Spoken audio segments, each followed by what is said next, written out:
Assalamualaikum warahmatullahi wabarakatuh. Selamat pagi teman-teman. Kali ini saya sudah bersama Mas Bayu Prasetyo. Ya. Ya.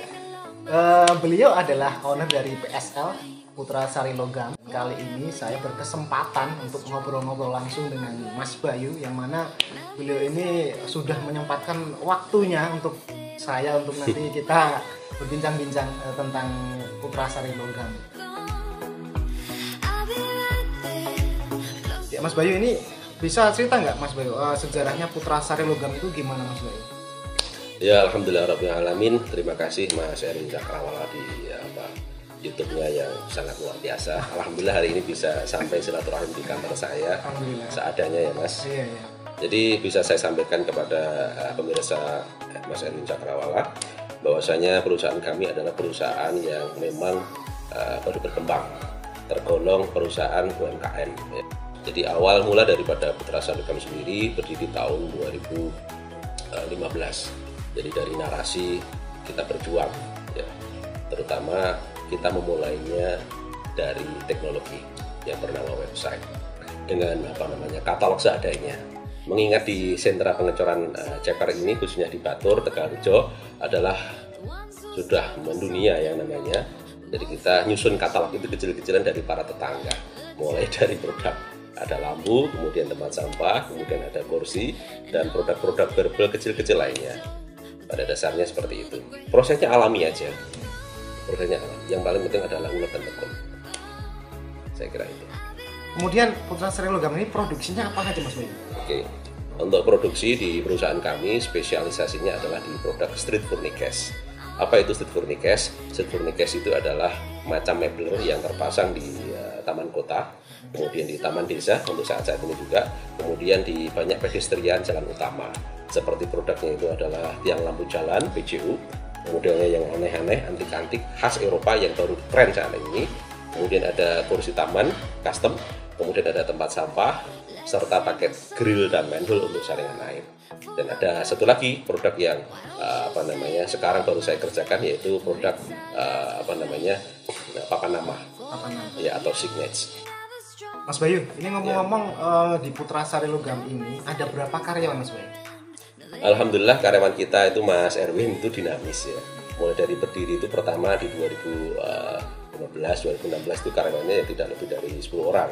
Pertama mungkin 4, tambah lagi 2 lagi 6, 8 sampai sekian. Per hari ini pun alhamdulillah dari sekian karyawan sudah terkumpul kurang lebih sekitar 64 per hari ini tuh. Sekali lagi 64 karyawan. Ada beberapa divisi yang memang sengaja kita pakai, jadi tidak serta-merta dalam sebuah perusahaan manajemen itu semuanya untuk pabrik semuanya, enggak. Di sini ada pemetakannya. Terdiri dari kurang lebih sekitar 12 orang, itu adalah official.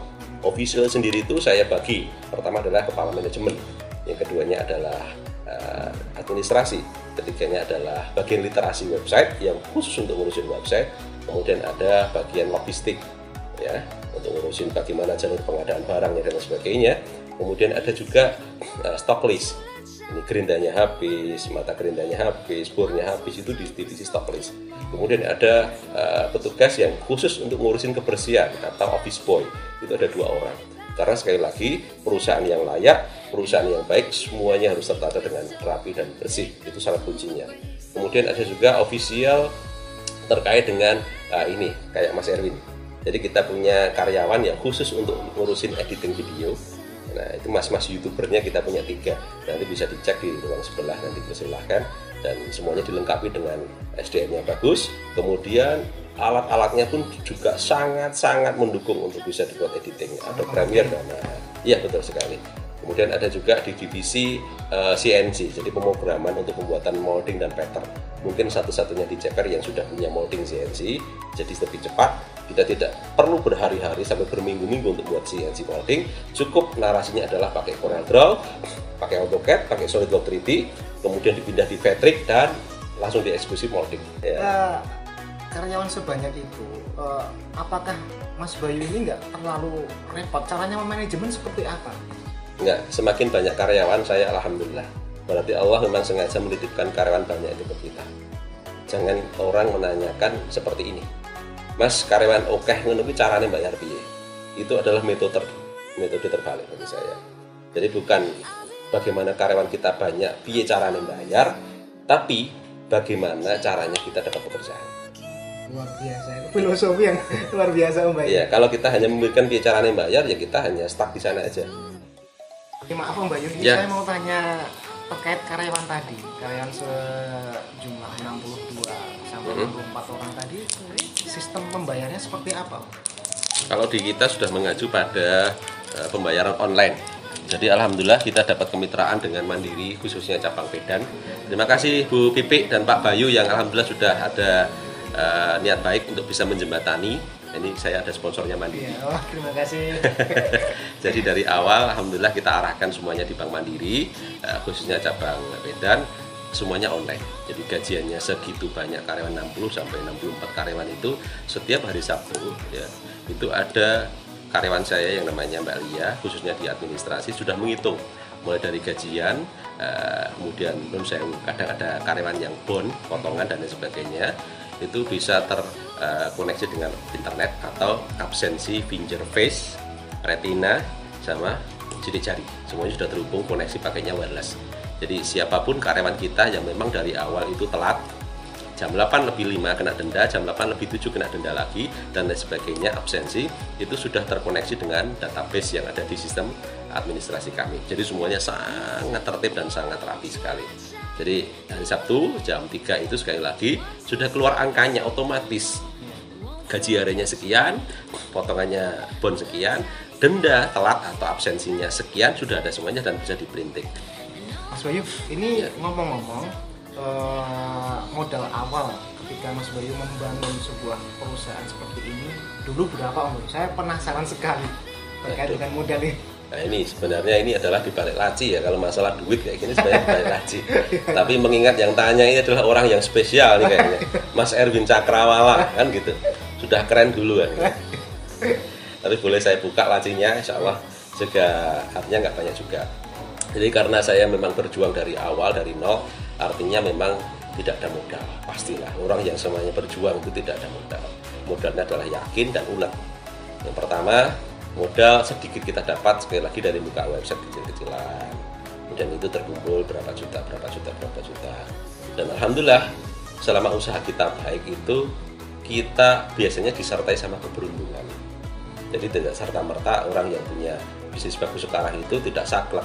Artinya harus ada modal keberuntungan. Dan alhamdulillah rabbil alamin, sekali lagi saya terima kasih sama PT PP Persero waktu untuk proyek yang di Nunukan, Kalimantan Utara. Saya alhamdulillah dapat suntikan modal keuntungan yang alhamdulillah lumayan. Itu orderan pertama Om? Itu orderan pertama, nilainya kurang lebih sekitar 2,4 M. Dan saya belum pernah pegang uang ratusan juta aja, belum pernah. Langsung dikasih segitu itu udah alhamdulillah rabbil alamin. Jadi ketika Allah itu punya narasi yang baik untuk hambanya, ketika keran itu dibuka, ya airnya langsung mengalir. Dan alhamdulillah dari modal itu kita kumpulin sedikit-sedikit. Lantas suntikan modal dari keuntungan dari PT PPP Persero tersebut itu lantas tidak saya gunakan untuk langsung membeli non sewu ya. Foya-foya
Betul sekali. Rumusnya pengusaha adalah pembayarannya adalah per putaran.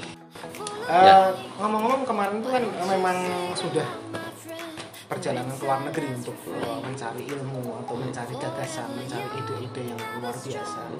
Ini kan yang saya tanyakan, apakah Om Bayu ini care atau terbuka untuk siapa yang ingin meminta ataupun belajar, meminta edukasi dari Om Bayu terkait ini gimana? Ya alhamdulillah rabbil alamin Mas Erwin. Alhamdulillah selama kita berjalan dengan pengalaman yang kita pegang. Oh ya, terima kasih Mbak. Oke, terima kasih. Jadi kita memang secara sadar harus memang berbagi. Jadi ada beberapa yang sudah kegiatan kita jalankan. Salah satunya adalah melalui pendidikan Putra Sarlogam untuk mahasiswa-mahasiswi universitas di Indonesia.